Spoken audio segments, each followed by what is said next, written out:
concrete on this point. Like, you cannot live with a Chinese person in China in the university system. Yeah, it's not allowed. So you have to live, in like not outside of the campus, but basically they have a specific region for us international students. So only foreign people live, on at this part, Yeah. So to me, that was like a very big surprise, because right after I landed, I was just like, yo, I'm gonna fucking live with a Chinese person here, And they were like, no, it's not allowed by the charter, I was like, all right. And later when I found out about how they live, like 4 people in the one room, basically crowded, noisy shit. You can't do podcasts, in midnight. So I was like, no. God praise China, They already knew. All right, guys, we're all set. We're rolling, actually. So rolling. Perfect. All right, welcome to the podcast, the Contrast Podcast. This beautiful guest from Texas, Rachel. Yes, Rachel. Hello. Thank you for having me. That's right. Thank you for being here. Actually, you are our first guest since last year, Yeah, first guest of the new year. 2021. Yes. That's right. Awesome. So you want to start, bro? You can start, I feel your energy right now. This hype energy. We talked before, before the recording. So, Rachel, could you tell us a little bit about yourself and who you are, Rachel? Who am I? Yes. And a little bit about myself. So, I am from Texas. I was born in Texas. My parents are from Texas. And I currently live in Madrid, Spain. And in the meantime, I have lived in 7 different countries for a total of 14 years. So I've traveled a lot. I've lived in England, in Cameroon, in India, Costa Rica, Turkey, Italy, and lots of travel in between. So I would say that I'm pretty settled at the moment, since I've been in Madrid for a little over 4 years, going on my 5th year. And, that's where I've been moving. But what I do for a job, I have a couple different things that I do. During the day, I'm a program manager at a business school here in Spain. And kind of at night and all of my free time, I'm a music manager, which is something I've been getting into for the past 2 years, working with different musicians and bands, doing event planning and gigs here in Madrid. And I'm also a mentor to some groups about how to start e-commerce and how to maximize their e-commerce. I also like to make my own clothes and sew. Yeah. Okay. I'm not good at design, but my grandparents taught, my grandmothers from both sides taught me how to sew when I was young. So I've been getting back into that a little bit. And I love aliens a lot and zombies. Yeah. You know an alien and you just not yet. A zombie. Not yet. I've seen a lot of zombies. I haven't seen a lot of aliens. I gotta say, there's zombies walking all over the place outside. Oh no, I love that comment so much, because I when I tell people that, they're like, oh, so you like paranormal things. I'm like, they're not so paranormal if you think about them as real beings on this earth. You know what I mean? My favorite show of all time is The Walking Dead. Of course. There's a lot of symbolism in that show when you think about zombies, not as people who are dead, but maybe who are dead, to the world on their phone.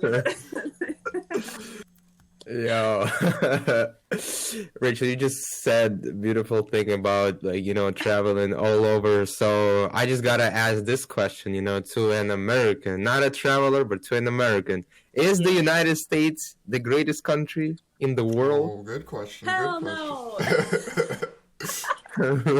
No, No, of course not. There's no such thing as the greatest Yeah. country in the world. You know what I mean? It's funny that you asked it, because a few days ago, the Congress pretty much, I don't know, every single Congress member has said something like, in the greatest country in the world, we have to do blah, blah, blah. It's like a staple in American, politics. You have to say that line when it's obvious that's not true. It's like, this is why people, get radicalized in that way, because they really start to believe that. Definitely. Yep. And just traveling, to be totally honest, will not cure you of this like idea that it's the greatest country in the world. Even just living abroad for 1 or 2 years will not cure you of that, kind of like unfounded like pride in the way that America runs. I think it takes a lot longer. Like you have to really kind of dig deep and like, I don't know, learn a lot about how systems work in the States in comparison to how they do it in other countries. Right. Yeah. To break it down. Would you say that there was like a specific moment where you really felt the switch in your mentality? And for I guess to be fair, was there ever a moment in America where you did feel like it was the greatest country? No, there's never been a moment when I felt that way. I mean, when I lived in London, that was from ages 2 to 4, right? Then the next time, then we moved back to Texas, and then the next time that I left the country was at age 9, and I went on a trip to Zimbabwe with my dad, and we came back, and at age 9, I was crying at night, like, man, Mom and Dad, why do we live here? There's a lot of like other places that we could live. And then the very next year we moved to Cameroon. So, okay. And I remember when I was there, I remember being conscious, like, wow, I'm a really lucky kid that I live outside of the States as a kid. You know what I mean? I like felt that the seed was planted that to not forever stay in the States from very young, for sure. From very young. Yeah, I just I just don't understand why, like, when the Soviet Union had collapsed, and at that moment, after like a decade of complete chaos in the country, Russia, that's where Russian people probably, we've been talking about it a lot on the podcast, felt or have, downgraded themselves from this mentality of living in the best country in the world to like, all right, I can see what could happen, But it had never occurred in America, so. Well, I don't think that what has happened in the States has been drastic enough yet, like the downfall of the Soviet Union, and I don't think they can compare. Yeah. Even the storming of the Capitol, even the storming of the Capitol, like this attempted coup, like, personally, I just don't think it's drastic enough even still. I'm not saying that was the answer, but that also is not what would make people realize. Yeah. I don't know. So, this is actually a perfect question for me because I remember the exact moment. So I have to admit that I really did used to think I was living in the greatest country in the world, especially as a New Yorker. New Yorkers have this insane New York pride that we're the best at everything. Yeah. And I really grew up believing that. And then I would say literally it was the moment I met a Chinese person from China for the first time in my life and like actually became friends with that person that it really started to switch my mentality.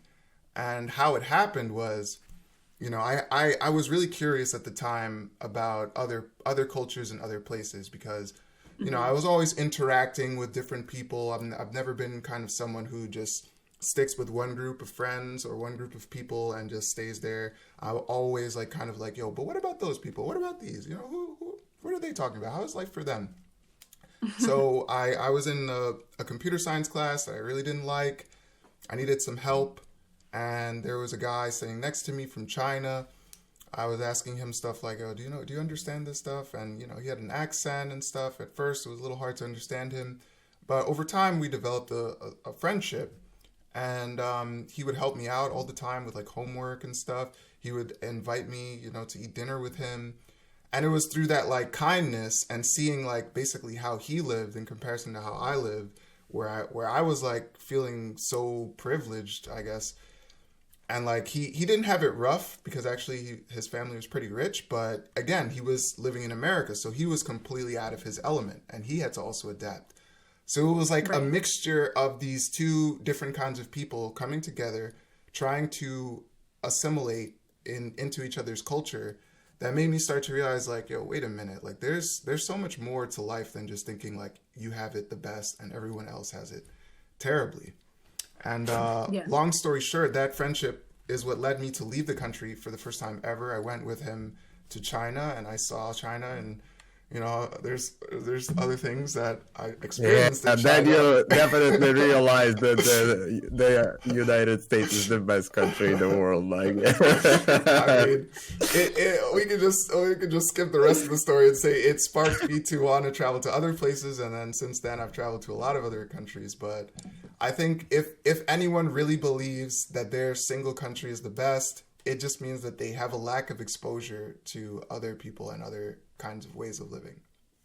Yeah, and a good portion of the time it's not necessarily their fault that they haven't had that experience. There are very few people who say they never ever want to leave like their city or their county or their country. Right. But I've met.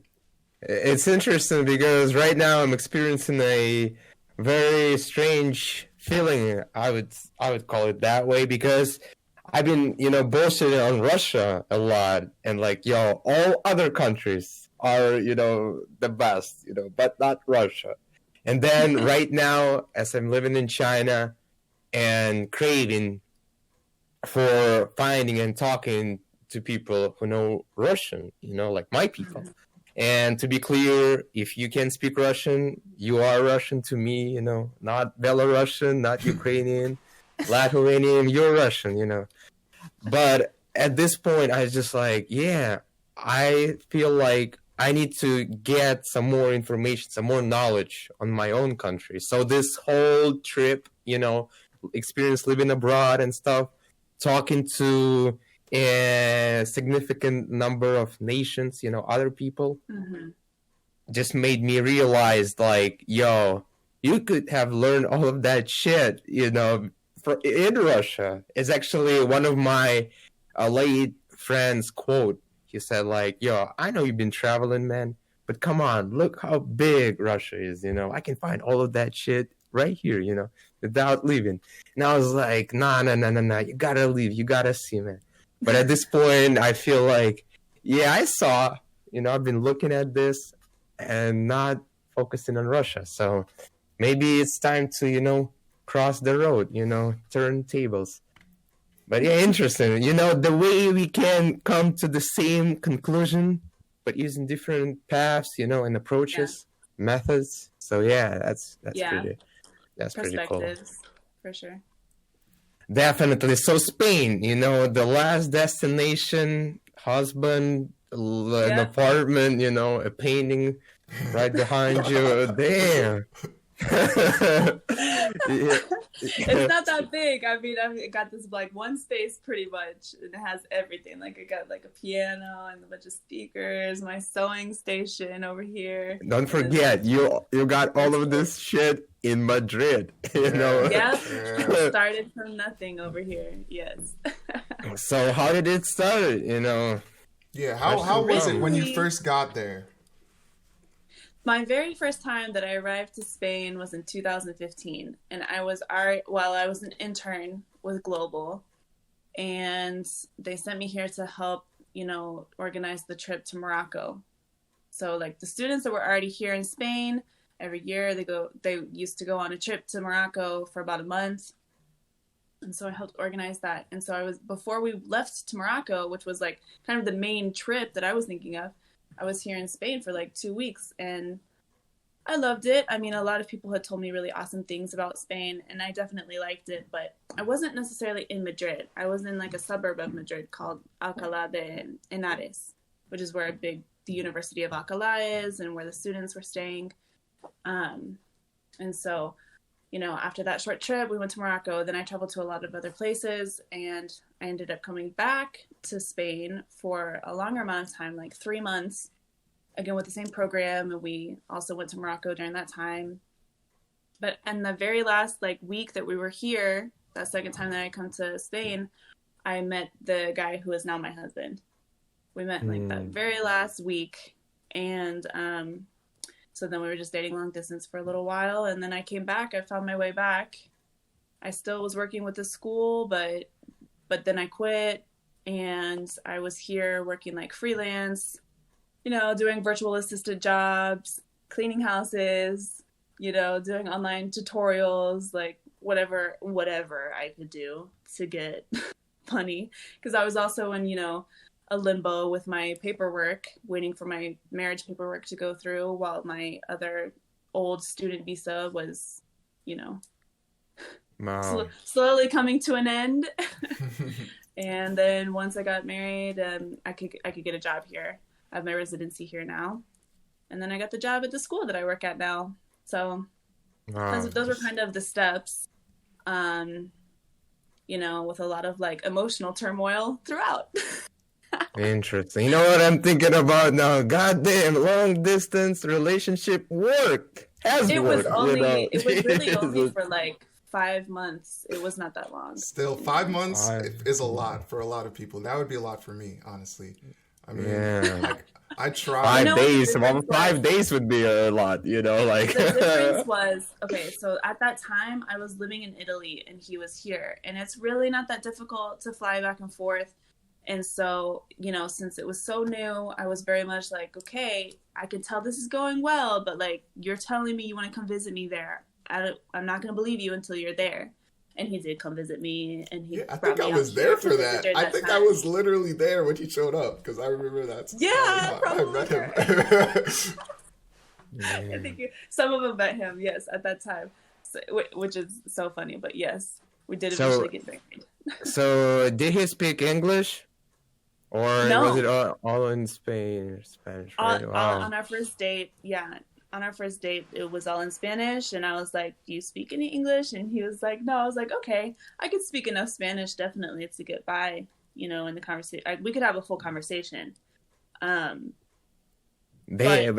fuck, man. I've been living here in China. I don't know the language, Come on, no. He's gonna confuse so many people. Fedor, please, bro. You speak Chinese on a basic level. You can communicate with people. Oh, yes, nice. he's pretty good at Chinese. I cannot date a woman in China with my Chinese. I've tried, last Thursday. It's just he's being modest. He tried, it didn't work out. Dating Ronaldo was also one of those plateau breakers. I had been at the same level with my Spanish for a while, and then once we started dating, it was I learned so much, especially since he's Cuban, so you learn the Cuban words and the Cuban accent and all that kind of stuff. It's always a little bit different depending on what country or dialect you're interacting with. But it was whatever. Exactly. It was a hard job, you did a great this process, because I have always also had this experience with the Chinese lady. But, from this plateau, I decided that I'm gonna break up with her because it's just I don't want to, break it. I'm gonna stay on this plateau. Yeah, but by myself, by myself. But for you, yeah, it's we've been talking about, especially with my mom just today, about having a bilingual kid and how hard it is to actually get a kid to this level of fluency in both languages. It's just an insane job, you gotta, it's an effort, basically. It's not a magical trick. Then you're gonna have perfect all languages spoken. It's gonna be one prevail. Yeah.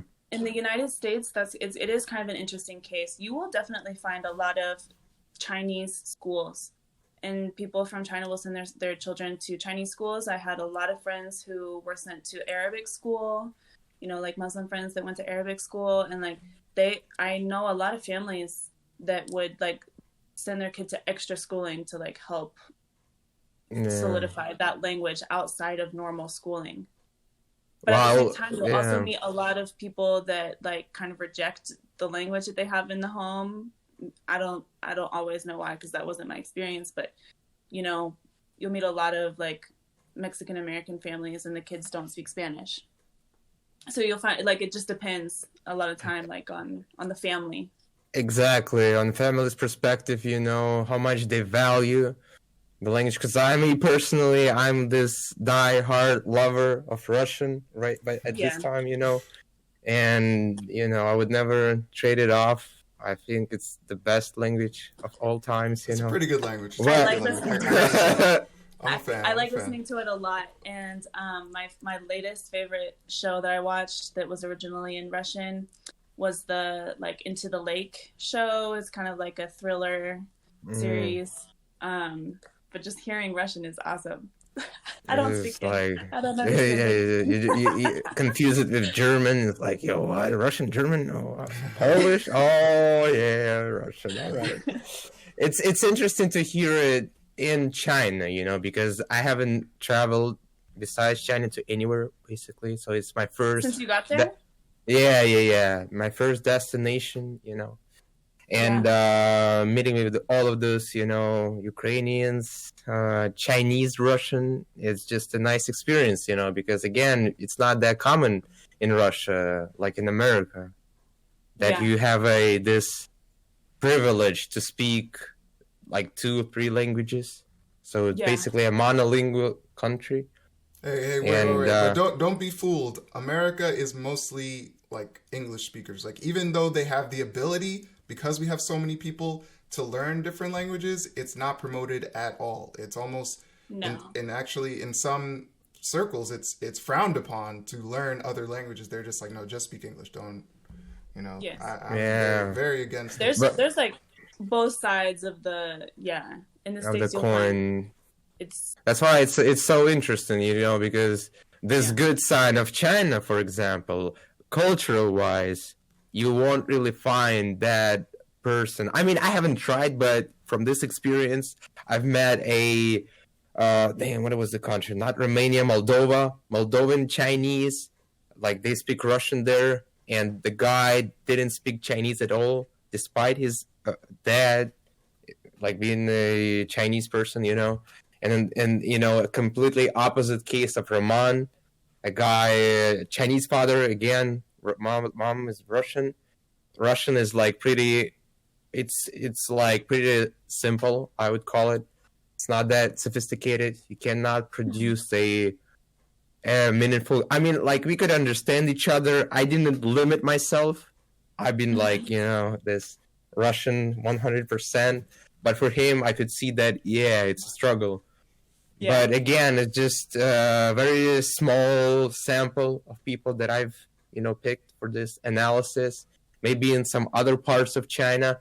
But it's not that, again, popular, you know, because education system does not really promote any other languages but English as a foreign, and Chinese being the main.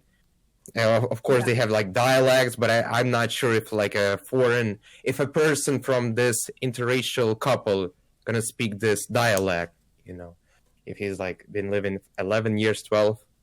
Again, and Fedor, I wanna ask you, do you think that is the reason why in China they often think anyone who's foreign is from America? They just assume, like, you know, the rest of the world. Is that the case? I've never been to China. Yeah.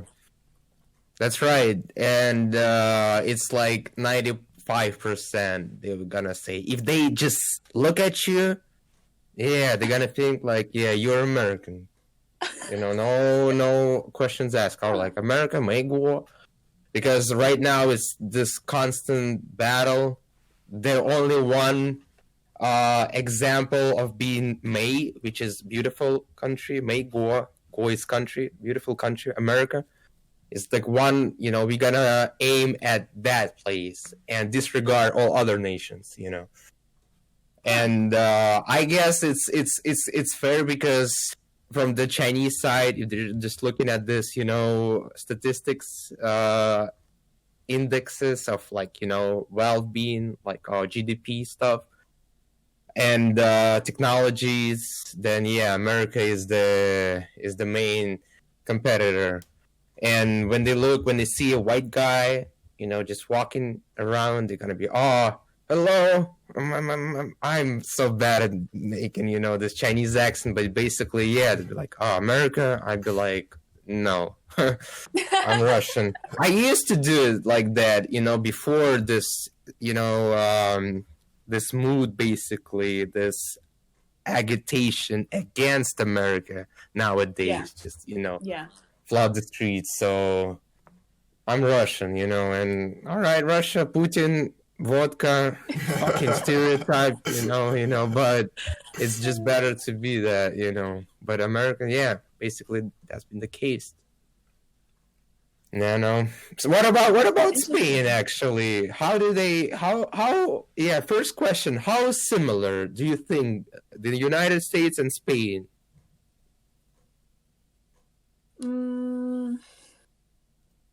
Things that they're similar in, access to, basic needs is great. Like most places have access to a close hospital, a close police station, a close cheap market. Food here in Spain is even cheaper than in the States, actually. Mm-hmm.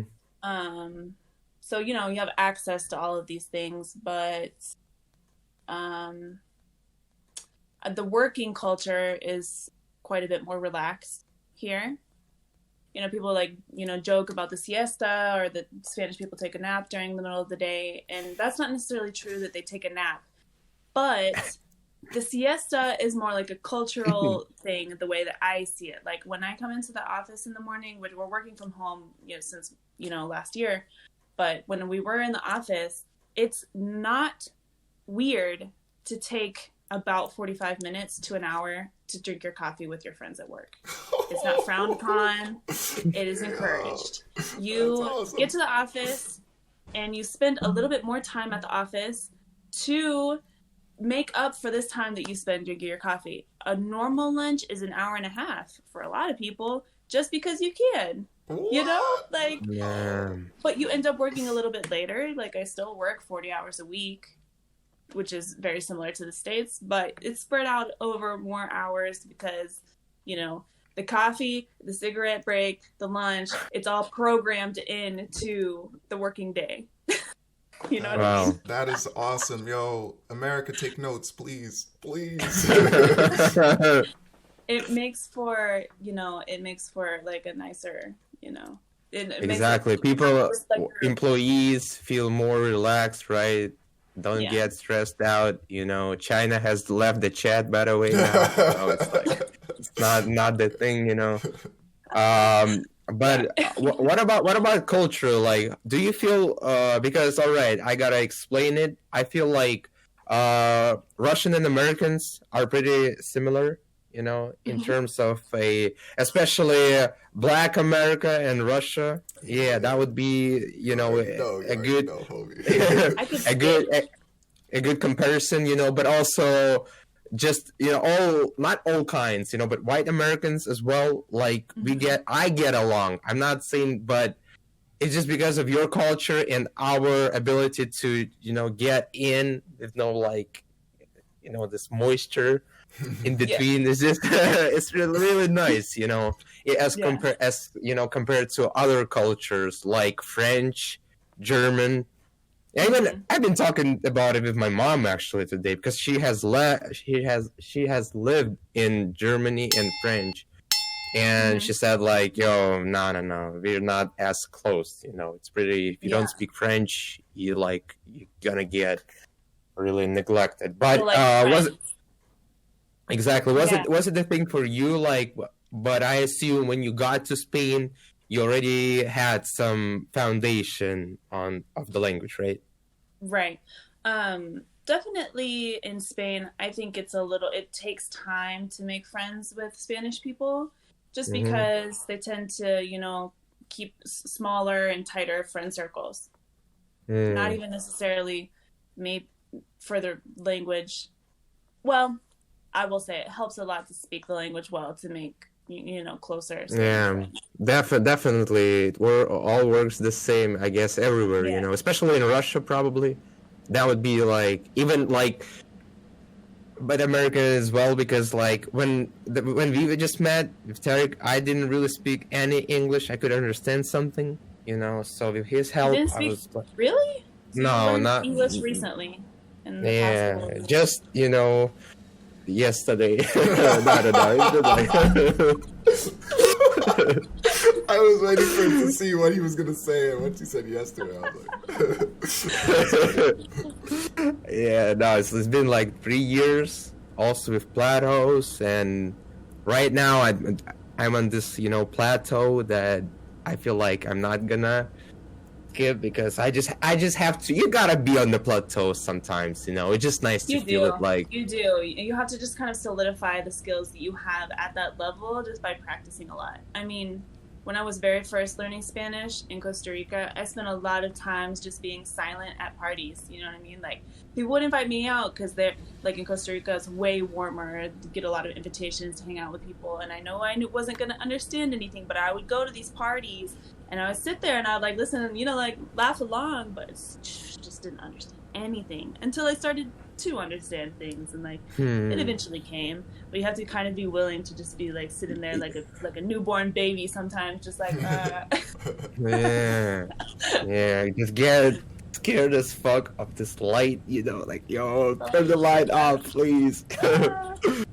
Exactly, but you have to develop a certain swag or style of yours, to get into a culture, because for me right now, I feel like this English swag that I have, not that many people can take it, here. It's just like, I feel a little bit, not embarrassed, but sometimes they're like, nah, nah, nah, man, it's just too much, and especially in this education system, when you are not, what is the word, goddamn, not promoted or motivated to do speeches, to communicate with people, to ask questions. That's gonna be number one. So you have to stay silent. But at the same time, the thing that I realize is just I don't have enough Chinese skills to be that outspoken, outrageous person, because the common thing would be like, do not talk shit about the CCP, which is the government. And if you need, you can record a conversation with the professor in which you could ask some, sensitive, is how they call it, questions, so to be more, interesting, to make it more interesting. So there's actually no competition that I realized. Just imagine you're sitting in the lecture classroom, you did a presentation about like whatever, just a topic. You finished, and the professor asks to the class, like, yo, do you have any questions? And the class is silent in all classes, not just one, in all classes. It's just fucking like no questions, people all got it, like, all right, nice shit, next one. But if I had some Chinese skills, I would do some crazy questions or something, but the reason is like, in your story, I feel like Cuba, right, the country, it was just more welcoming, it was easier to learn, to pick up this language. I was in Costa Rica. Costa Rica, damn, sorry, but yeah, Costa Rica, same shit, right? My husband is from Cuba, that's why you had it in your brain. All right. Costa Rica. So it was easier, and I assume Spanish is more close to English than Chinese, right, to Russian. So it's just yeah, definitely. And growing up, I learned French during the time that I was living in Cameroon. I really don't have any chance to speak it anymore. But once you learn French, it was way easier for me to learn Spanish. And I learned Spanish so much faster, and I was using it so much more that it has like the principal place in my brain as like my second language. And wow. Then, you know what I mean? Interesting. So what is your French level right now? You can understand, I assume? I can understand some things, but it's pretty hard for me to speak, and I'm out of practice from over 10 years. Out of practice, Yep. You know, I took French all the way through high school and everything, but even when I moved back to Texas, but it's just different. I mean, the education for languages, that's why people send them to extra schools, or people who do speak the languages are the ones that are really interested in it, and that this Yeah. And Yeah. Yo, exactly. That's a problem of our American education system. That's Yeah, the simple for sure. truth. It's like, again, like I said, they don't really promote it. They don't give teachers incentives to want to teach foreign languages, and it's a shame. I mean, the way I got interested in languages was basically on my own. It was through we could say foreign influence of just like anime, basically, to Japanese cartoons. And it's just through that interest that kind of segued me into wanting to learn the language, and then it just snowballed into other languages. But you know, it's interesting. You mentioned about friendships, and that's kind of a big topic that I want to talk about, because when you learn a new language, making friends is probably the most important thing. I mean, I'm quoted as saying that all the time. If you can't make a good friend in the new language, it's gonna be a rough journey, you know. So I wanted to ask, you know, there's a lot of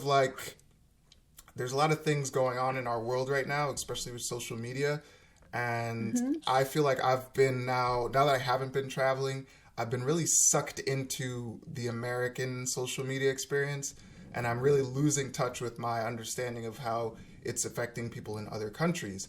So how is social media in Spain? Is it really big? What platforms do they usually use? And how do you think it's affecting them? Yep. We have a lot of people connected on Instagram, of course. Definitely know a lot fewer people on Facebook. But they do have Facebooks, you know, to keep, like a lot of us, to keep up with family, for example.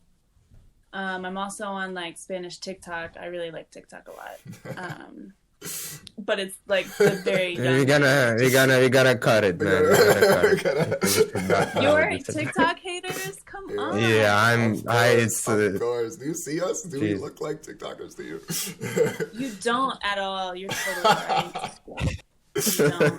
But that's the thing about TikTok. I mean, it has, you know, this really strong algorithm that takes all of your data, but it feeds you the content that you want to see. You just have to spend some time liking the right stuff. You know what I mean? But I'm just curious. Why do you want to see the content? What is so fascinating and explosive about that content that you cannot find in your real life? TikTok for me is kind of like a gateway, not drug, but gateway platform. You know, a lot of things that I find on TikTok are things that interest me about. So, okay, like one topic, you know, on TikTok that I found from TikTok just simply because it showed up for me that I had never searched before would be about this idea of different dimensions in the world. So there's like, we live in the third dimension, and then it goes up to 12 different dimensions, right? And so I learned about that and kind of, you know, got interested about it, and it led me to people who are talking about it in depth on YouTube. And like, for me, you know, me and YouTube, like, we've been besties for a long time. Yeah, me too. And I have gone through my phases of the different kinds of things that I like to watch on YouTube.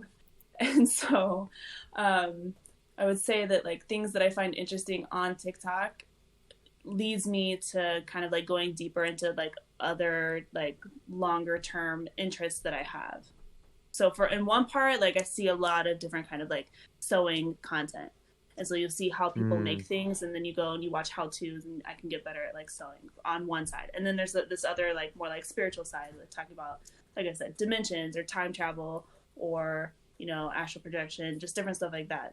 I just find it fascinating. And so you can get little glimpses and like small pieces of information there, and it usually just like leads me either to YouTube or just searching it, like researching it on my own. All right. Yeah, that counts, you know. That's respectable, you know. I as an outsider of TikTok, I thought it was just all, you know, dancing teens. Dancing. You know, yeah. And, you know. It seems that way from the outside. It does seem, but, you know, there's so much, like, as if it was just, like, pieces of, like, YouTube.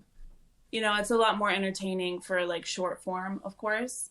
But yeah, I mean, I will see few dances on my page. That's good. That's good. Yeah, it's more about like other things. a couple every single morning, but it's fine. We can we can work with it. It's like, but it's interesting. It's a good explanation, a good defense. Because I've been also going through the cycles of accepting YouTube, and now completely like, if you don't know what to search for, just stay aside, Fedor. You don't have to go there and look, because it just became the time where I started to YouTube all stuff, that I'm just like, I don't know why this Chinese pen is so bad. What can I do to make it, work better? So I go on YouTube, and people have been, showing how to put a lighter on it, light it a little bit. And that's good. Right? But not exactly, because for some time I just like, just Google or YouTube some dumb shit like, why do you even watch it? I like, at some point I've just become so addicted of this, productivity and being like, 100% doing your best, and people being just grinding those topics all over. So it's just very catchy phrases and same results, same ideas. So do you think that YouTube is oversaturated? Absolutely, 1,000 chopsticks. Do you think there are any platforms that are not oversaturated though? Because I can't think of one. Well, that's interesting. That kind of leads us into going more towards what we were kind of wanting to talk about today. But there definitely are. There are platforms, and they're basically just newer platforms. And I think that those platforms are now coming about because these more, bigger tech companies, these already developed ones, are also starting to lead people into some rabbit holes, leading people into some, misinformation and like really radicalizing people. So now you have apps like Minds. I don't know if you've ever heard of Minds, but I actually know the CEO personally. We've had him on the podcast.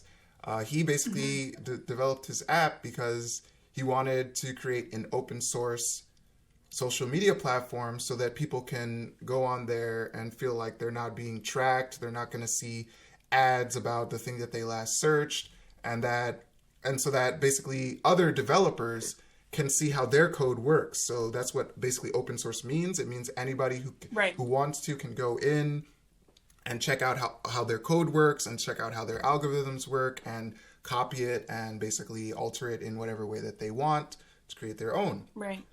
So, and that's just one example. I actually heard about another social media recently that just started called Odyssey or Library, which aims to do a very similar thing. And they're all basically kind of trying to, expand the market share of social medias and show people like, hey, you guys don't literally have to go on Twitter and Instagram and Facebook anymore. There's some other options, and you may like them more for what they do for you. Yeah. There's so much room for that. And I think that I don't see anything bad whatsoever with having options, way more options for social media outlets that are that way, that don't have these super strong algorithms that are like more based on the community that you like actually know, and you say, okay, this could be our new place to communicate online, without Instagram and Facebook and stuff. I think that's awesome. I don't find out about them as quickly. I would say I pay closest attention to music platforms just because of the music stuff that I do, but that's wonderful. Nice transition. Nice transition. That's wonderful. Because I just want to jump in, just a close remark, but actually sit I back think a that little, man, you're coming in very loud. Loud. All right. Sorry. So what I want to add actually is about we just gotta leave those platforms and jump into the real world like our classics did. You know, New York classic shout outs to those people, you know, back in the 90s, just, you know, walking down the street looking. And as I'm trying to put this idea into words, I'm just thinking, I don't need a celebrity to explain some concepts to me anymore, because even a random person on the street or in a random pavilion, you know, basically like an art pavilion, could Yeah. a random girl could be like, yo, I know about that shit as well. And to have a conversation with her is just actually more pleasable and, you know, like warming to me than just mindlessly, like, you know, trying to find this exact answer that I need. So I went to the south of China, just, you know, came back last week, and I was basically exploring, you know, and I stumbled across this contemporary art stuff, you know, basically a gallery. I went there, an exhibition, oil paintings. I was really fascinated how many they had, like 4 floors. So it was the first time, you know, first-hand experience for me in this giant ass hall, you know, with all of this painting. And I was just recording myself, just commenting it, you know, and trying to comprehend. And as I was going back to, I didn't like, it was in Shenzhen, the south of China, but I didn't live in the city. I lived in another city, which took me like about a half an hour by a speed train.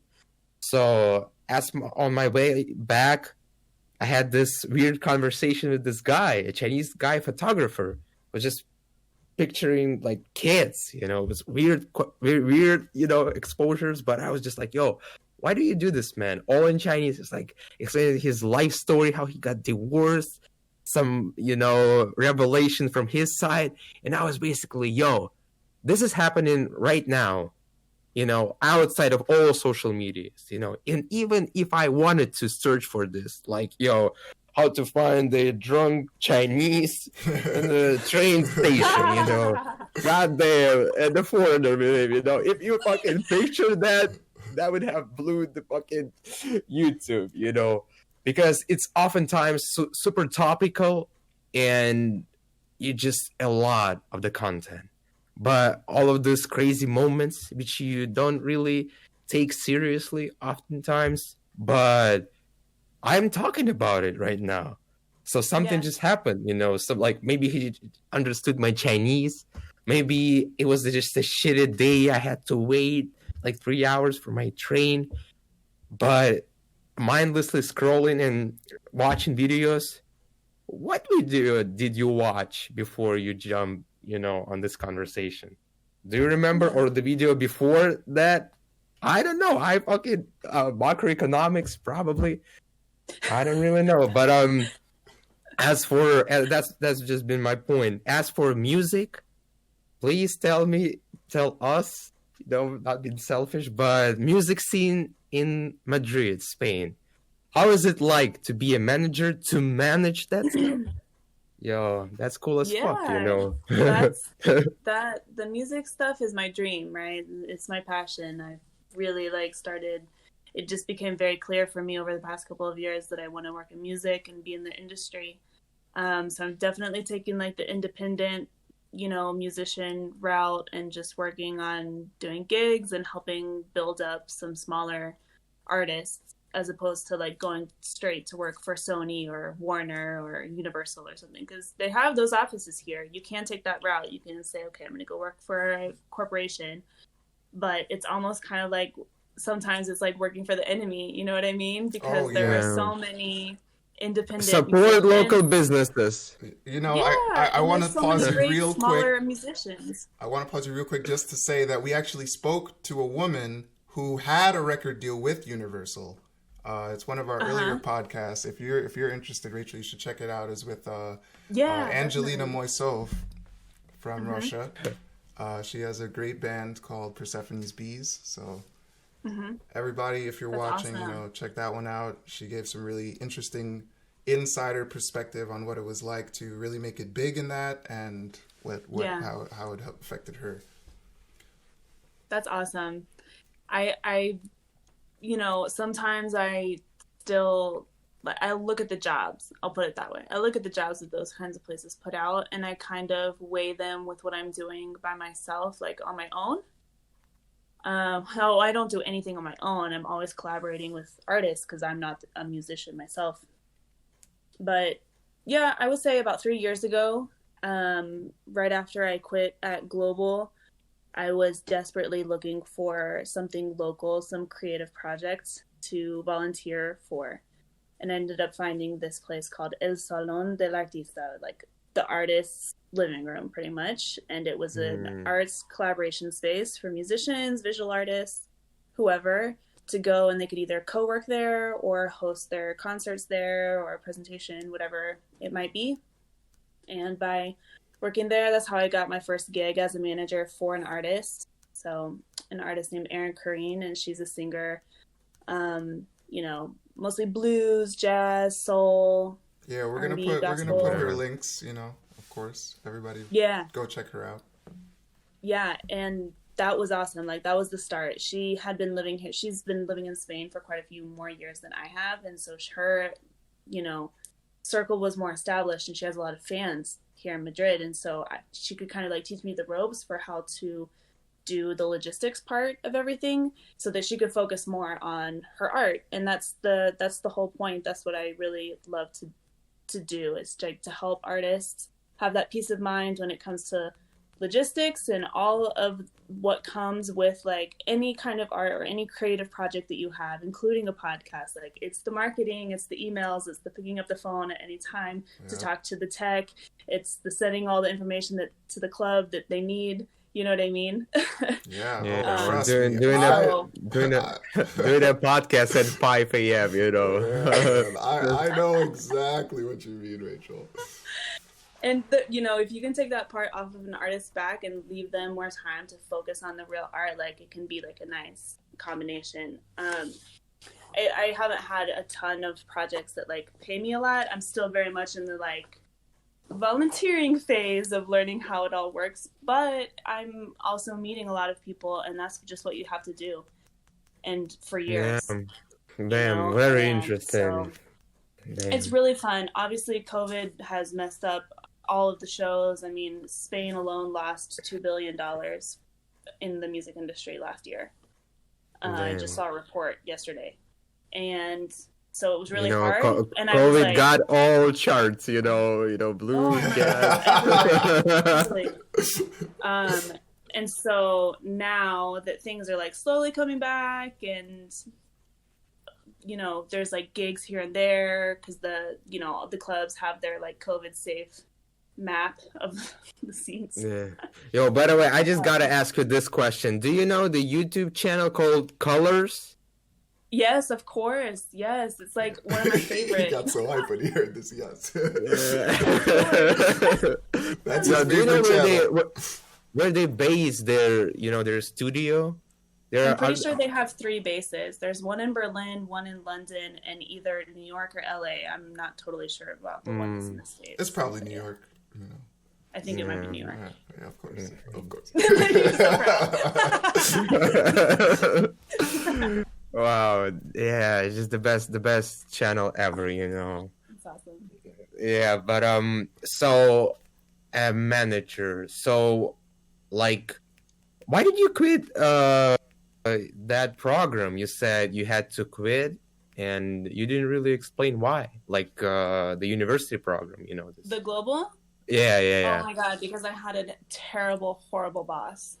Oh. That's why I quit. Yeah, we're not going to name names either. I know that. I don't boss. have to name names. I don't have to name names. I had a really bad boss, and I had little support from the school. I didn't actually want to quit. I wanted to stay. But, I filed a report, and they were more interested in keeping him on. So I just left. Yeah, I gotta say, Global is down real bad right now. I really want them to succeed for many reasons, because that school did so much for me. It was amazing, my time there, the trips and everything, but administratively they really need some help. Is Yeah, is the nicest way I can definitely. put it. They made so many mistakes, and Yep. it's a real shame. They have a very unique Yep. program, but yeah. So Yeah. R.I.P. You know, R.I.P. they're not dead yet. They're not dead yet, but So bad. Yeah, but so yeah, this music stuff. What about like, do you have like places in Madrid where you go and kind of like scout for those talents, or how do they come up to you? Like, yo, Well, my husband is a musician, a professional Ah. musician, and he has only ever been a musician in his life. He's never had another job. Like, he is a musician through and through. He's been damn, I'm living here in jealous. Madrid. I'm jealous of this kind of people. You know, I know. right after, Me you too, know, a like, little oh, a bit. musician. I'm gonna be a musician till the rest, forever. you know, of my life. He's been here for 15 years, so he is, he is well established in the scene here, and so I met a lot of people through him.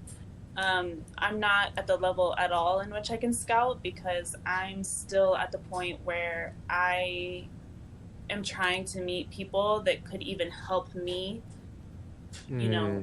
bring up a musician. So I'm working with a different musician now, a young girl here, and she's Cuban also, and she makes like Latin soul kind of music, maybe alternative R&B you could call it. And it's we're just trying to figure out how we like work together. We just started working together in November, and so we have our first gig coming up, her first show, to present her new album next month.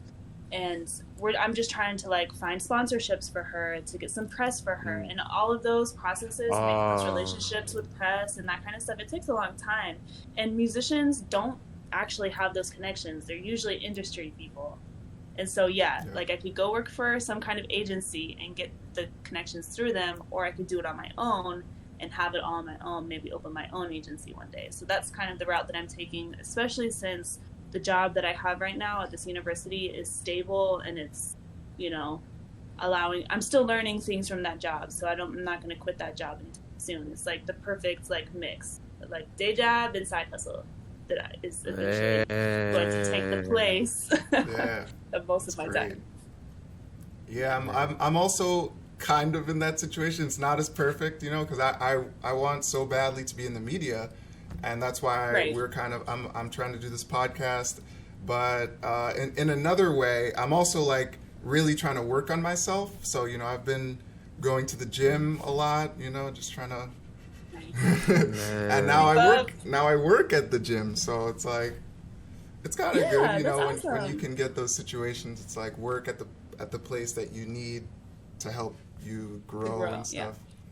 And you don't really need that much money, to be working at those places, because it's just a common dilemma whether you choose like basically living in a, how we Russians say, in a golden cage, like a lot of money, but you cannot really enjoy it or make it more valuable to your personal inner self. So it's just like you're choosing this not as fruitful job, but it's still something, you reap some benefits out of it, and learning experience, working experience as well.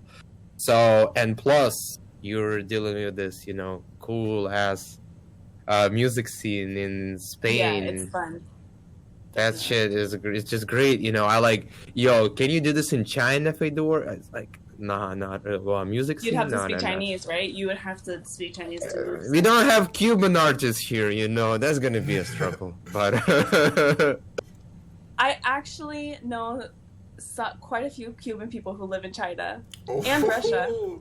Yeah, but there's Cubans everywhere. Yeah, that's true. Yeah. But again, China's huge. Those people are probably in like the bigger cities like Shanghai or Beijing. They're hiding, in the mountains. Yeah, I don't know.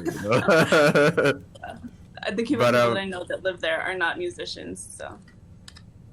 As an American, what, like, do Spanish people put this extra emphasis on you, like, we are working with an American, you know, it's like Yeah. she's right there, yeah. Yeah, Yeah. they do. Look at the And, American. Yeah, it's that is just straight up privilege, my friend. Like, I got privilege on all fronts in that sense. Like, I know that they definitely just assume that I know what I'm talking about because I'm from the States sometimes. And so you have to check yourself. You have to be like, okay.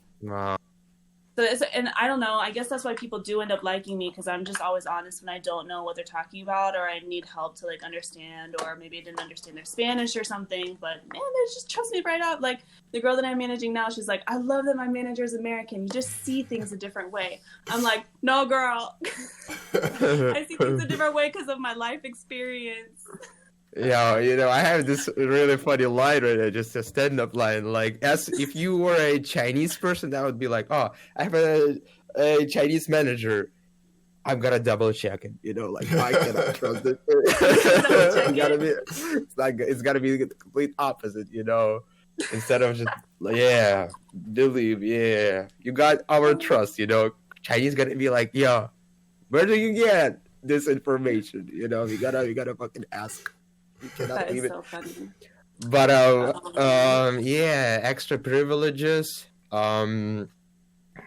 So you must be really enjoying your life in Spain, right? Do you want to go back? Definitely. I mean, I say that on the American side, but I will say that being a woman in the music industry, that is also like a detractor at the same time. Yeah. So, you know, it just like depends on the situation. Yeah, I'm a bit of a, well, we'll call it a realist, you know, and I just know that not everything is always so wonderful and great. So is there anything so far that you've noticed, you know, I'm not going to specifically say what I'm talking about. I'd rather let you speak on it if you've noticed it. But is there any particular things that you really don't like about the Spanish community? You know, are they excluding people? Or is there something they need to work on? Oh, of course. Yeah, I mean, in Spain exist a lot of the same systems that exist across like Europe and the States and a lot of, well, all over the world, you know. There's definitely prejudice, you know what I mean? There's racism, there's some levels of homophobia, but few. In Madrid, I would say in general, Madrid is a very accepting country or city of, you know, I would say the most of the LGBTQ community. They might not be as accepting of like, there's a certain level of transphobia, you know what I mean? And then there's like, you know, classism, you know, this hierarchy that, you know, people with more money deserve to be treated better. There's still very much a homeless problem here in Madrid. There's the largest what they call here a shanty town in Europe, just on the outskirts of Madrid, that's been about 60 days without power, and now they're without water after we just had this huge blizzard out of nowhere. I don't know if you guys knew, but last week it snowed like 70 centimeters here in Madrid, and it hasn't snowed that much here in I think like 40 years or something. So yeah, those shout outs to climate change, you know. Climate change. This homie is coming, you know. It's like I believe he's gonna take the second spot, you know, this year. Of course, behind the coronavirus in all music charts, you know, because I wonder what music people gonna create for, you know, this forest fires, you know, wild shit or you know, lizards. we can like look at a lot of different patterns for different climate change, and we can see ahead of time what's going to happen, but it's up to, you know, governments to prepare for those things. And it does take a lot of money to prepare for like big climate change type, like tsunamis or blizzards or like extreme rainfall or extreme heat. It's coming here, you know. It's already scheduled, you know. It's gotta be on the podcast, you know. Fedor got a taste in Shenzhen, so. Oh Jesus! In Shenzhen, it was like 25 degrees Celsius. You know, in like December 27th. So it's Oh just my gosh. you can imagine how hot it will be like in just a couple of months. Yep. People gonna melt. You know, people melt. Mm-hmm. Yep. So I kind We of have Yeah, just to be want to prepared, follow and up. it's just happening so fast. Yeah, that's right. I want to follow up a little bit. So, you know, as someone who has this knowledge of these, you know, prejudices and these challenges that a lot of us face, what do you think you can do? Is there anything you can do, or like, do you try to incorporate some way of educating people into your, you know, what you do as for a living? Yeah, there's always something that we can do, particularly as white people. Like, there's always something that can be done, more things to be done. I just recently, so only in the past couple of months, I joined it's like a local activist group. They do a lot of media work called Sos Racismo, and it's just like they kind of like point out racism in the media. That was kind of what they started out doing. And now they're starting to do more efforts in the community and run social media campaigns and stuff like that, bringing awareness to, you know, the diaspora that lives in Spain, as well as like Black Spanish people. And I like what they're doing, but aside from like joining up to other, you know, outside organizations, like anti-racism basically is like at the core of what I do with management. I mean, there's a lot of weird racism in the music industry here, particularly because it is more kind of like this, like sometimes it can be like creepy, like this like overpraising of Black people and Black musicians who live here, and like they're just like constantly, you know what I mean, like put them on a pedestal, or like, which is like equally as damaging. Or, you know, they're quick to put them into stereotypes, like, you know, like if a Black woman singer stands up for herself and asks for what she's owed from a gig, then she can get put into that angry Black woman category really fast. And so for me, you know, I definitely consider myself the kind of person who is in between conflicts a lot. I can stand in the middle and I can say, okay, you're being racist, and this woman doesn't even need to be part of this conversation. Like, you know what I mean? It's like, it can be violent. You know what I mean? I like to help negotiate so that people get what are, in my opinion, fair wages. Okay. Good. And industry people are known for being rats and for like stealing from musicians. Yeah. So I've seen that from the other side. I've seen that more from the musician's perspective, because I know a lot more musicians than people in the industry. Yeah. Like non-musicians. Is there any? So. I gotta ask, because I actually don't know. Was when the whole, you know, George Floyd situation happened, was there any protests in Spain? Yep, there was. There was a really big one here in Madrid. It was in June. At the beginning of June, and we were like at least 20,000 people, I think. Wow, that's good. That's good to hear. You know, I'm glad, because really I saw some other countries were also joining in, so I just wanted to know if Spain also. And yeah, do you happen to know any particular artist, maybe in Spain, that's also maybe included this kind of spreading awareness in their music? Yep, definitely. Erin Kareen, the girl that I used to manage, the woman that I used to manage, she talks about this a lot. She's very open about it, and her Spanish is like 10 times better than mine. She's from the States, you know, she's from Chicago. Oh, okay. But she talks about this a lot, and she talks about it with her partner a lot. He is from Catalan. He's Catalan from, you know, a different part of Spain, and he's also a musician. He talks about this a lot, because in Spanish they use this term, like where a lot of these conversations kind of stem sometimes, is they use this term música negra, and like Black music, which it doesn't exist. You know, when you look at the history of how certain musical genres have come out across time, it's very clear, and it is documented all over the place. It's, you know, obvious that many, if not most, genres that exist today in music stem from, you know, Black people in the States, Africans, African music, you know what I mean? And so they've like created this new term to describe what should be many different genres.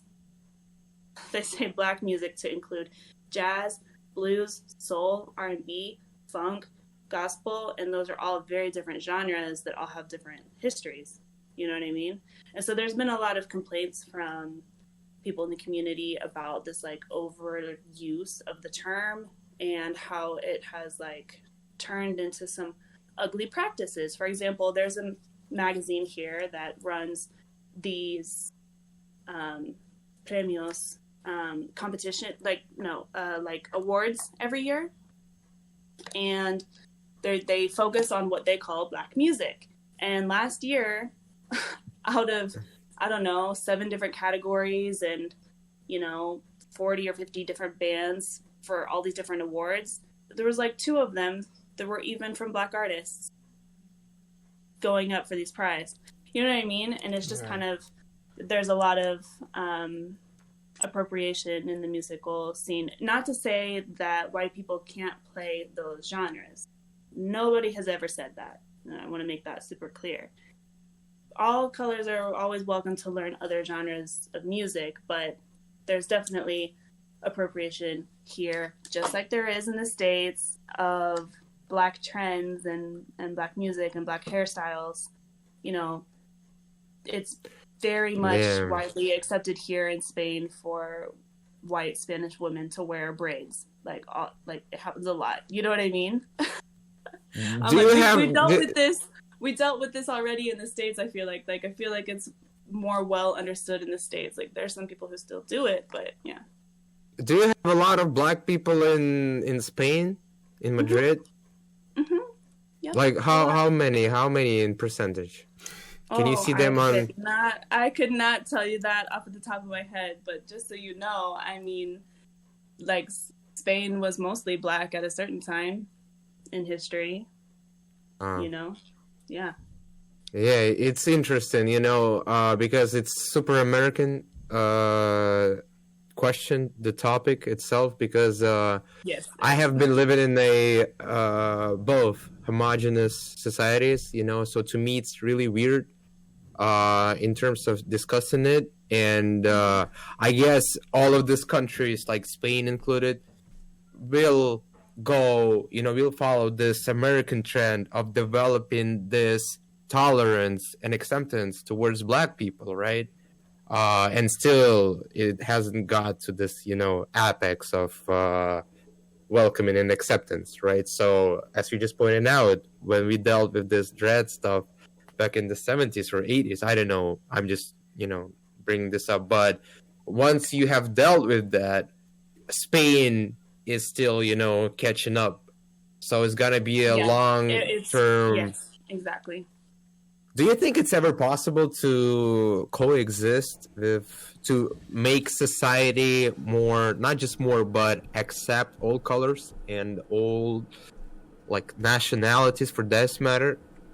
Yeah, for sure. Or it's just possible. like it's been encoded in our like system that to share land or space with a person from a different religion, different race, or different part of Russia is just not a good point. It's just you can't really live with that, because I don't really know. Like it seems we've been having a lot of, I guess it's all the remnants from the past, and once we got to this democracy after legalizing interracial marriages in the United States in 1962.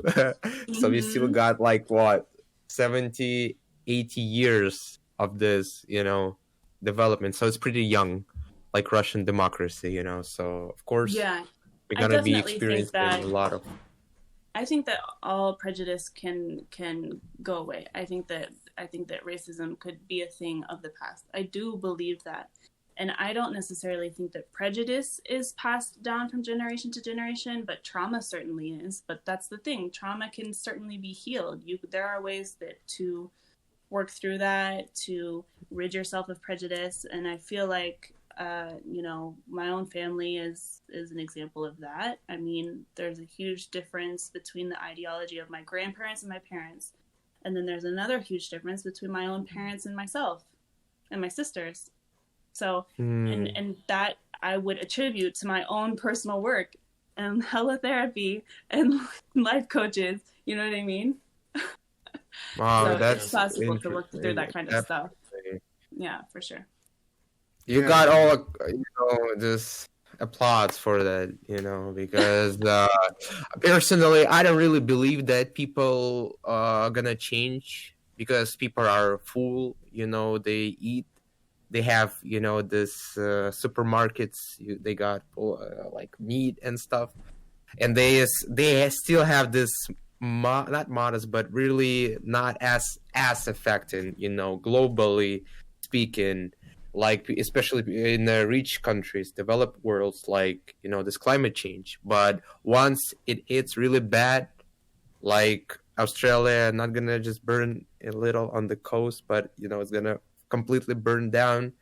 New York gonna sink, as well as California, and out of this need, basically. Right now, I'm predicting this shit because I start to believe in this balances in the world, but once Mexicans are, right now going to the United States, trying to cross the border in 20 years, 30 years, Americans going to do the same, like the opposite. They're going to reverse this order because it would be impossible to live in those places, And it is already happening. I mean, but only the very rich are the ones that do that. There are a lot of very wealthy people from the United States who have land in places in Mexico that they go to visit every year, COVID or not,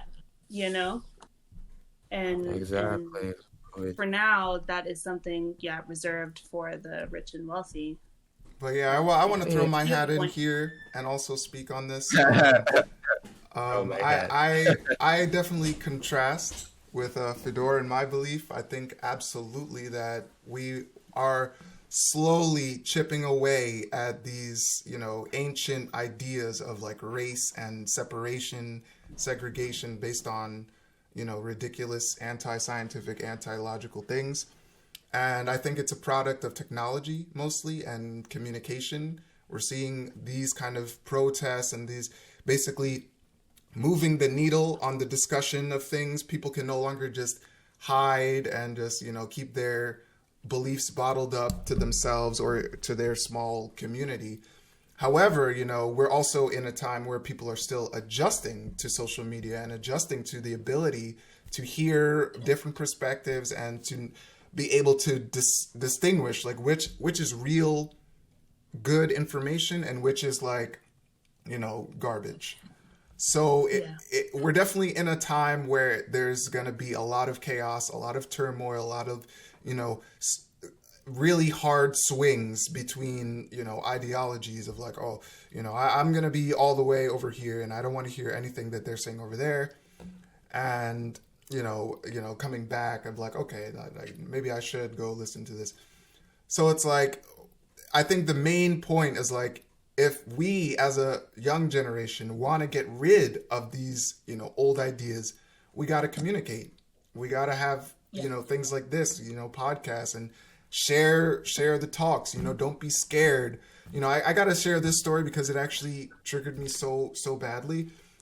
So, Rachel, do you know what the platform Twitch is? Twitch.tv? Yeah. Okay, definitely. So I've been going on that site a lot because, as we'll talk about in a bit, I've been feeling very lonely. I've been feeling very isolated, due to COVID. I can't go do the things that I normally do, which I love to do, which is to go out, talk, meet new people, share and communicate with each other. So I go to Twitch now because it's, in my opinion, it's one of the best social medias if you want to actually talk directly to someone who's kind of like broadcasting themselves. And so I was scrolling one day and I saw a girl who's, streaming her just chatting. And she said, and in her title, it said something like, oh, just hanging out and chilling, come chat /BLM. And I was like, oh, that's nice. I like to go hear her, whatever she has to say about that. So when I go in her chat and I asked her, I was like, "Oh, BLM, like, how do you feel about it? Why do you support the movement?" Immediately, she starts attacking me. She's like, "Oh, I talk about this all the time. Like, I don't need to explain myself to you." And I'm like, "Whoa! I'm black. I just want to know like why you support the movement. Like, what is your story? How'd you get into it?" And she's like, "Oh yeah, I'm sure you are. Like, I don't need to like explain. Like, you need to do this research yourself and blah blah blah blah blah." And then she just kicked me out. So I was like, "What? How can you put that tag in your title and not just express yourself, not just explain?" It's not like I asked her in such a way that I was like, I don't know, like demeaning her. I just asked a simple question. Like, why do you support the movement? It's not that hard to answer that. And so I think there's a lot of people who kind of pretend just for the trend to support it, but in actuality, they don't really know why they're supporting. They don't really, know things about it, or maybe they just don't have the skills to communicate it. I really don't know what it is, but yeah, I actually made for that same reason of the trend, or kind of like this like fake support for things. I guess I kind of like made a promise to myself to stop posting so much stuff about it online, because it was feeding my ego way too much to be considered like a white person who is woke, or a white person who is an ally. Like, I don't think I know at all what that means truly. Like, I'm so young. I make mistakes all the time. You know what I mean? And I want people to know based on their interactions with me what I'm about, not because I post about it all the time online. Because after June and after what happened to George Floyd, I saw a lot of people that I know in real life are pretty racist, or do microaggressions all the time. You know what I mean? And they were posting the most and like reposting the most stuff online. And I was just like, man, it's just much more of an inner job than that, like an inwards job than that. You know what I mean?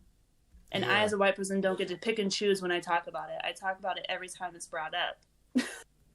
Because it's my responsibility. That's just how I feel. It's not just, and this is what I got to say, it's not just white people's responsibility. It's our collective, as a society, as a human society, it's all of our responsibility. Because if we just only put the responsibility on one group, it's just gonna roll back. It's just gonna cause more people to feel like, oh, now only white people can talk about it, or something like that.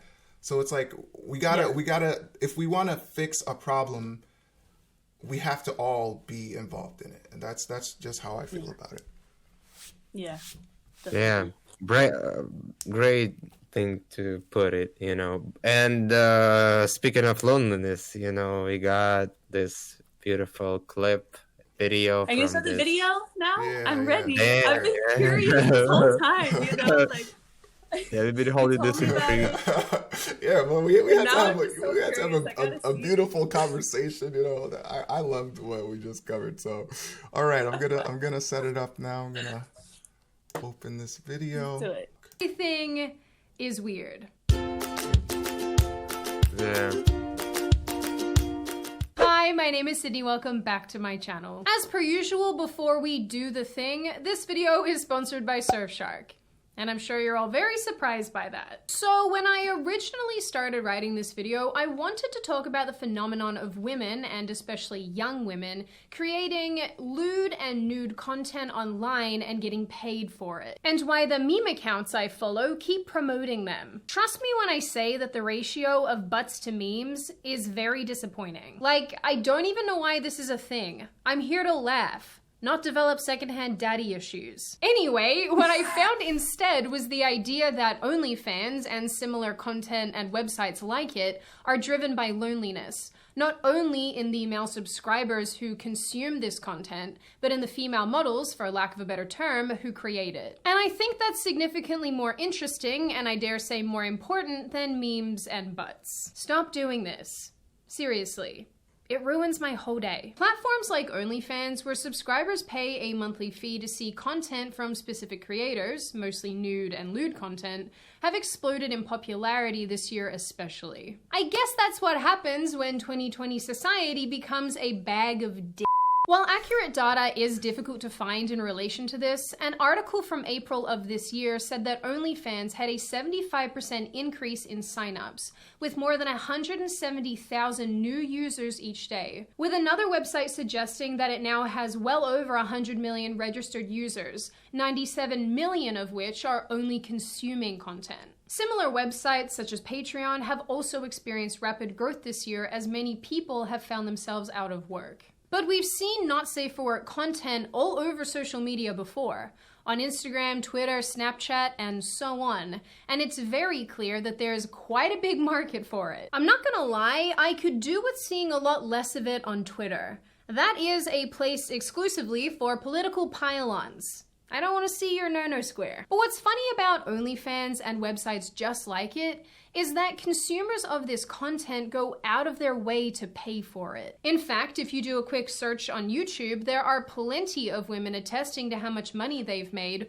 or giving instruction on how to sell videos and photos of this nature. But the question plenty of people have been asking has less to do with why women are doing this, but rather why people are paying for this service, so to speak, when they can effectively access it elsewhere for free. But before we get into answering that question, let's hear what I makes those clips, you know, like a woman smoking and the guy just oh, that stock footage is hilarious. Yes. Yeah, like, oh man, second time watching it. Like, third time. It's probably my fifth time, to be honest. Yeah. So, what do you think, Rachel? What do I think about this video? I think that I think a couple of things. I think that first of all, she could have made a huge, strong, clear point on the loneliness topic without even including OnlyFans. That's true. Exactly. True. You know, her right-wing bias was coming out pretty strong, you know, I gotta say. It was coming out pretty strong, but yeah, I mean, nothing I haven't heard before necessarily. I definitely think that it was funny that you pointed out that it was all white women whenever they looked at the OnlyFans. All videos that I've ever seen about OnlyFans have always been from Black creators. Interesting. So, yeah, maybe because of people that I already follow on Instagram or whatever. No, because it's just people also like Black women, you know. Yeah, and I think that depending on where you are and depending on your own personal algorithm, that will show Fedor, you like that. what you see. But, I mean, it's definitely unfair to say that what they're doing isn't work. Of course it's work. Of course it's, you know, like, it's a real job for sure. I mean, they're a creator online. I think that everybody's experience with either dating online or finding connections online, especially romantic, is so different depending on where that person comes from, right? True. Like, I think that there are some men who definitely will cross boundaries when they meet somebody online or they see an OnlyFans because they don't maybe have that, like, those social skills or maybe emotional intelligence to recognize what they're getting into, which is simply paying to see something online. It's not necessarily a relationship, but it's not to say that you couldn't find that online if you wanted to. And yeah, as long as you, like, you know, like, you have that part clear, then you won't get hurt, I guess. But I could see something like OnlyFans, of course, contributing towards loneliness if somebody is looking for a real connection in a virtual space. Yeah, I gotta say, one of the major things that stuck out, Fedor is gonna come back, he's just lagging a little, is you know, the fact that, you know, I have even felt the same loneliness, and not only that, but, like, I do feel that kind of awkward tension when I speak to women, because not because I'm not confident in myself, but because I don't know how they're going to react. In many situations, I feel like in the past, it was a little bit more acceptable to go up to a girl who you don't know and just kind of just start talking to her. But now I feel like that's so unacceptable. Like now, I feel like the only way you're going to talk to a girl is if she's already looked through your whole social media profile, she knows who you are, and you've DM'd her a few times, and then it's okay to like talk to her in real life. And that's so backwards for me. So do you think that... I met Arnaldo on Tinder. So we definitely had kind of an established, okay, we did check out each other's profiles beforehand, and we only had one like very short conversation before we actually met up. It was not an online relationship whatsoever before we finally met, but it was only a few days. You know what I mean? Between matching and meeting up. So yeah, so like, what would you, just as a woman, how would you advise me? How would you advise me as someone who's very averse to social media? I don't like posting about myself because I see all of what that can lead to. How would you advise me going into this world where I feel like it's increasing? It's not getting better, it's getting worse, in my opinion. If you're adverse to social media and you don't like to post about yourself, but are you opposed to starting a relationship online? I'm not, but I feel like the major problem with that is that if I don't look a certain way or if I don't fit a certain whatever, I won't be even considered by a lot of girls. So yeah, it's like I really want to kind of stick to what makes me, right? To be real. And the most real thing about me is that I like to just talk to people in person. I like, I take it slow. I'm not the kind of guy who's just going to go and ask for a girl's number right away. I want to, talk, get to know them a little. But again, it's like that initial first step feels so much more awkward now than it did in the past. Interesting. Yeah. I got laid twice on Tinder, by the way, but it's not the point. Yeah, how did that work out for you, man? How did that work out afterwards? Did you feel more connected to those girls, or was it like?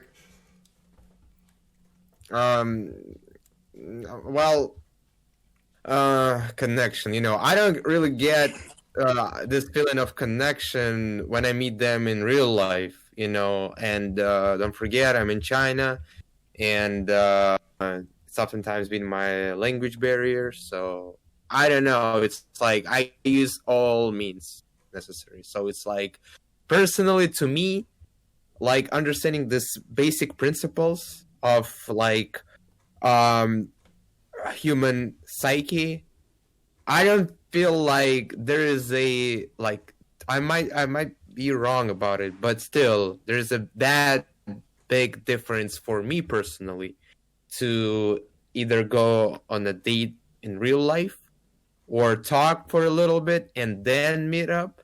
Because last time when I met that girl in real life, I succeeded, but previously it's just been all wasting of my time, where I could have just instead texted her for a little while, look for her profile, what she's up to and shit, and then decide, based on my previous experience, also regarding this online postages shit, and then, all right, maybe I should just keep this girl instead of actually trying to take her out, So,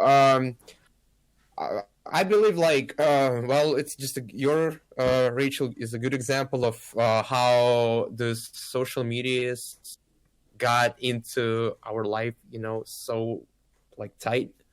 Mm-hmm. But by the same token, I would also say that I don't really care. At this point, it's just like if we cannot really do a good conversation on Tinder or like WhatsApp, it's not going to be that different if you meet in real life. I mean, it all varies, but just based on my experience, I could say that it has always been like my way of communicating to them instead of what platform to use. Yeah, you yeah. know. But it was Yeah. fun, you know. Tinder, I was just like, God damn, it works, you know. It's special, and just think about it. Like your husband, how would you like meet him instead? You know, if you had a chance, just walking down Madrid, like, Yo, let's go to that's a this. story for another video, honestly, that maybe we can watch another time. But there is a really good video that was posted a while ago, I think it was a couple years ago, about how people are looking at their screens so much they don't see how much real opportunity walks by. And they show like a guy who's looking at his Exactly. phone, he like misses bumping into this girl who would like, they go through like this whole thing, they would have been married, but because he was looking at his phone, he missed the opportunity. So it's like yeah. you don't really know. Like, what if she happened to meet her husband at like a music show, like one of his shows, and that could have it could have went that way too. Yeah, And that could definitely. have been not just that guy or another guy, you know. It's just or a girl, who knows? Yeah. Texas, you know. Don't know what to expect. I just kidding. You know, just some comedy, you know. But I also been thinking about doing this lonely, like a video on loneliness, because I feel there is more than just these platforms about it. And my recent conclusion is just we don't know how to actually cope with loneliness, how to navigate it properly, how to live with it, because it's a distinct feature of all human beings, you know. And for me, being a traveler, I had this taste of going to the south and trying to find a way. I was lonely as fuck there, because I didn't know anyone. I was by myself. But I found this, not attraction, but this place where I could just, feel not as lonely as I would normally feel just walking down the street. Contemporary art studios, shops with musical instruments, people talking there, So I guess it's just very important to connect with people, in any ways. But whether it's like in real time or online. And to be honest, when we've been talking with this a friend of mine, professor, one of my best friends. So we've been talking a lot online through this app called WeChat, basically like WhatsApp, but in China. Mm-hmm. And when I got to his apartment, we met after like 6 months of not seeing each other. I didn't really feel that much of, discomfort or something, or like that craving, the need to meet him in real life, because we'd be just spending a lot of time together online. So it was just like, yo, what's up? Like, yes, not yesterday. We still had to, adapt, because obviously we changed, bodies have changed. So we had to like go through this microbes, getting together, understanding personal, borders and stuff. And then once it was over, it was just like, all right, what are we doing tomorrow? Oh, this one. All right, man. Got you. So it's interesting. We've been like human beings been really putting this not the blame necessarily, but responsibilities on social medias, on other mediums, on other people, because they don't know how to live with themselves, basically, how to accept themselves. So I had been having this problem with how to like, there was a time in my life in China, like last year, where I didn't know how to communicate with other people, where I felt so lonely just because I didn't know how to talk with other people. Was it because the environment, social medias, or everyone was looking at their phones?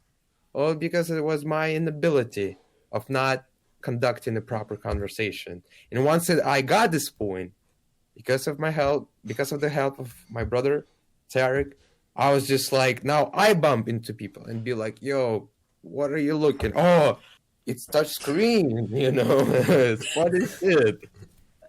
And, doing something, because again, once we understand this point, the feeling of loneliness, we also have to understand that so many like all kinds of people deal with them independently, indifferently.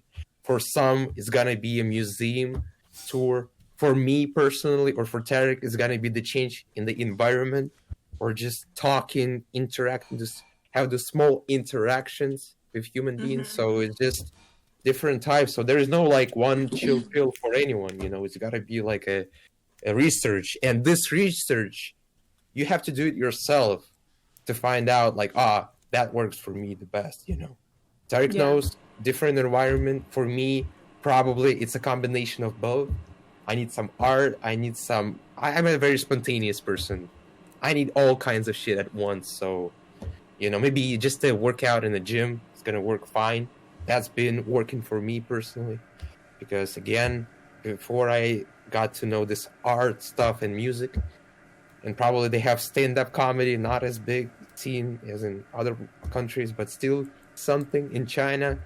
I might check that out. So also dissolve this loneliness, because it's a concentration, you know, of this. Tired of being yourself. Yeah, that's a good quote. Concentration, you know, this feel like a juice. But yeah, that's my take on it. Finally formulated, you know, crystal clear. Yeah. I think that it's totally fine to have online relationships, you know, that are all online, mostly because of COVID and the lack of possibilities that you specifically have in the States at the moment. I mean, it's one of the places that's still, you know, well, every place is kind of like this right now. We're kind of like going back into a little bit more quarantine here in Spain. But anyways, if you're conscious of the fact that this is an online relationship for the moment and for what it's worth in the world right now, I think that can like help you, you know, compartmentalize it for what it is. And I think the secret is to not ever let go of that desire and ability to talk to anybody and everybody when you're out. You know what I mean? Like, just because you can't do it right now doesn't mean it's not part of who you are. Like, that's going to come back, of course. And you're going to be able to do that more in the future. But I definitely feel like online, like, for me, the best way that I think about it is with my family. Mm-hmm. I don't necessarily need to be around them all the time for me to, like, feel that love with them, because I feel like my online interactions with my family, like, my mom, my dad, and my sisters, what we talk about in our little group family chat and the amount of times that we talk on video chat, which is usually once a week, like, that's perfect for me. Like, I feel pretty fulfilled by that, but I know that every year or every couple of years I need to be with them and see them for a little bit. But I have it for what it is right now, because we all live in different countries, and that's just how it is. So my parents moved to South Africa a year and a half ago. I don't know if you knew that, Tarik, but they just moved there. Yep, they just moved to South Africa a year and a half ago. I've actually been to South Africa. Where in? They're living in Pietermaritzburg, which is just outside of Durban. Like an hour away. I was in Durban. That's what's up. You were in Durban? Yeah. That's awesome. Yeah. So, you know, like, my parents don't even live in the States anymore. And I have one sister in the States, and I have another sister who just moved part-time to Ghana. Ghana. We all live in separate, in separate countries. And so, I just have it, like, the online interactions has its place for me. You know, I have my friends in other places. We have our online interactions. And then, I haven't, like, had online interactions with people that I don't know in person. There's like a few, like, women that I follow on Instagram that I feel like somewhat close to, because I like their content, and I'll comment, we'll talk in DMs a little bit, but, like, obviously it's been several years since I've had, like, been on Tinder, since the time I met Arnaldo, that I don't have relationships like that. So I feel like if that were to be me now, I would just I would have to keep it in its place. Like, okay, this started as an online interaction, so it's going to obviously be different than in person. Okay, I got it. You know, I feel like, maybe I'm just a dinosaur. Maybe I just need to, you know, jump into the new age a little bit more and just adapt myself. I'm I think trying. being self-aware, I think you could totally be, you're definitely self-aware enough to do that and not come out of it feeling hurt. You know what I mean?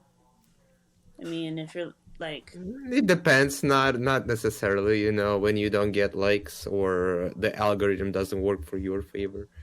That definitely hurts. It's just this. anytime I feel hurt in that way, though, I always like take a step back and I say, what about my ego is attached to this piece of content or to, you know what I mean? And then I think about it and I say, like, if I'm proud of it, then I just keep working on feeling that feeling more so that it's so strong that it doesn't matter what kind of response I get. Yeah, that's really good advice. I like that. I think Yeah. I can internalize that too. Uh, Because Rachel, I have a small question, and it's been important for me. Where do you consider home? Where is your home? Yeah, definitely home is for me Madrid right now, but I've had many homes in the past. I mean, I could give you like a super cliche answer and say like home is where, I am in my body.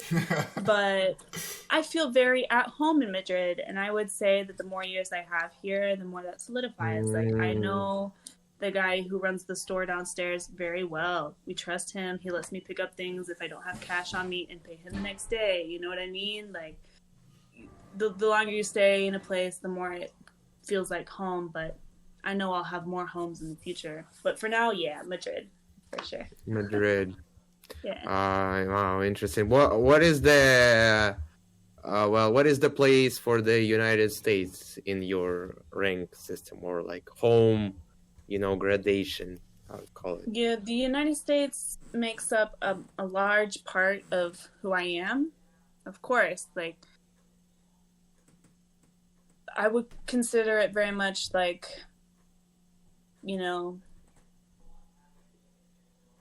maybe like a different kind of home, like my cultural home, or maybe how. That's a really good question. How would I like kind of like put the United States in a place? I don't know. the good questions. You stumped me. Because if you ask me this question, I would probably consider, because I don't currently have a place outside of Russia where I would consider myself as your home, Fedor. It's like this is like a very good place to stay, because right now I'm in this. When you're moving out, you're selling your house, you have this huge boxes, and you're sitting on this boxes. So that's me, right at the doorstep. So it's like You're in a transitional period, I feel like. Exactly, There's a time in your life where you're transitioning, like you're really questioning a lot of things that you grew up with, and you're enjoying this experience so much, but like it's also still kind of like new and confusing. Surprisingly, I realize also that I'm a very conservative person, very traditional, family, religion. I start to question, not just question, but there is an urge for me to get back to my Russian God, and right now I'm also asking myself, like, if you had a kid, a family, I would probably, continue this religion upbringing, in the family, instead of just, you have an option to pick. No, I'm just gonna be like, you gotta have your chance to pick, when you get to like my age, for example, which is like 21 or 20, when I started to question, and that happened because of an exposure to a different religion. Shout outs to Muhammad, the prophet. He's not a prophet, a Nigerian guy living right next dorm, and basically a new person. You talk a lot about like religion and stuff. Exactly, only religion, nothing besides the point. I love my friends that I like only talk about religion or spirituality with. Like, those friends have like a really special place in my heart, Exactly. So we need them. Like 4 days ago, I was literally debating this I thought my new idea of Buddhism and how much I appreciate that. And I was debating it to a guy who is really diehard Buddhist, but after recovering from this, unpleasant disease, I had a stomach problem, and right now I feel like, I feel like I cannot really follow that 100% because I have become more realistic and understood my, borders and the place that I live in.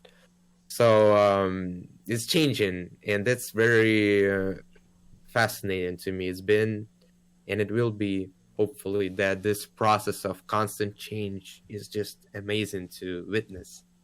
Because I've been talking to people like not that older than me, like 25, and in their lives also sitting in one environment for a long period of time with no changes. Basically, I got this car problem, fuck, man. Whereas me like explaining this whole bunch of shit, like, yo, I've been changing, man. But I guess it's just also my age, once I get to this. But who knows, You see people change their ideas at like 70 or something, 60. Putin has changed his idea on staying on throne, Yeah, I had a great grandmother, the mom of my my dad's mom. She changed churches, like in Texas in the South. She changed churches at age 70, like just like you said. But it's like unheard of for like older people in the South to change their church, and she changed based on like denominations. She was still Christian, but she just changed a different kind of church, and I was always like, I can respect that, Still looking. Can still you share searching, why? I'm actually super curious. If I don't know why. personal, I don't know the details. She passed away when I was really young, but my dad used to tell me that as a way to encourage me to look at a lot of different keep your mind open. Belief systems, different kinds of religions. Yeah. Damn, that's wonderful. Yeah. Keep your mind open. Yo, do you think that Americans are the most welcoming and really easygoing nation in the world? No. Who is more? Oh, no. Who is more welcoming? Who is like? From a Russian perspective, like Americans being number one, like it's just really easy to get along with you guys.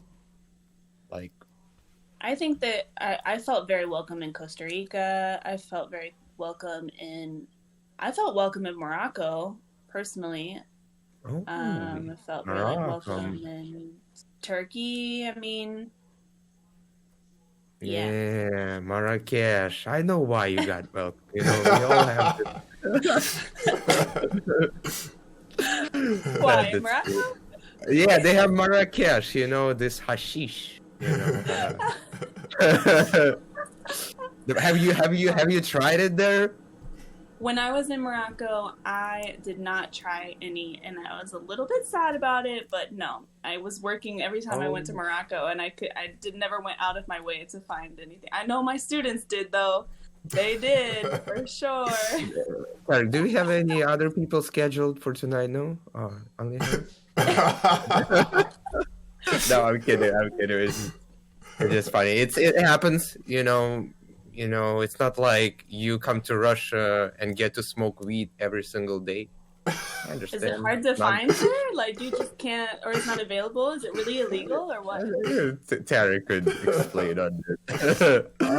New Yorkers have ways. I gotta give a shout out to where I was raised, because that's how I learned how to find it. No matter where you go, When I was in South Africa, I was like, Mom and Dad, we're gonna find some. Y'all are gonna try.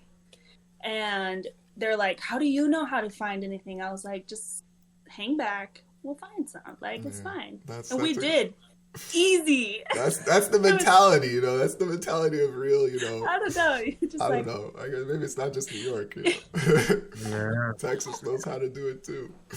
Yeah. It's pretty strict in Texas, right? It's like super illegal.